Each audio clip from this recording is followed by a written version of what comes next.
আজ আমরা dry powder type এবিসিই fire এক্সটিংগুইশন বা আগুন নির্বাপন যন্ত্র নিয়ে আলোচনা করব। আশা করি সবাই মনোযোগ দিয়ে দেখবেন, কারণ এটা আমাদের চালানোর সবার দরকার, কারণ যে কোনো সময় এটা দরকার হইতে পারে।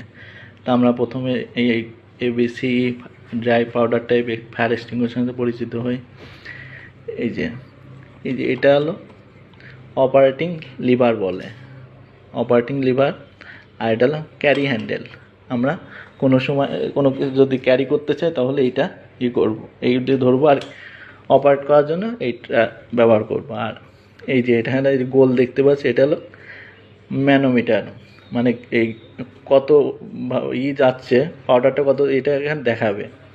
আর এটা হলো হাই প্রেশার গ্যাস, আর এই মাথারটা হলো এটা হলো নজেল, আর এটা হলো সেফটি পিন। এখন আমরা এটা কিভাবে ব্যবহার করব?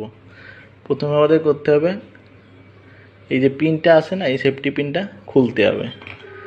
খোলার পরে কি করতে হবে, এটা একটা যেখানে আগুন লাগছে সে নির্দিষ্ট দূরত্বে রেখে এই অপারেটিং লিভার দিয়ে আস্তে আস্তে করে আমাকে ম্যানিপুলেট করতে হবে।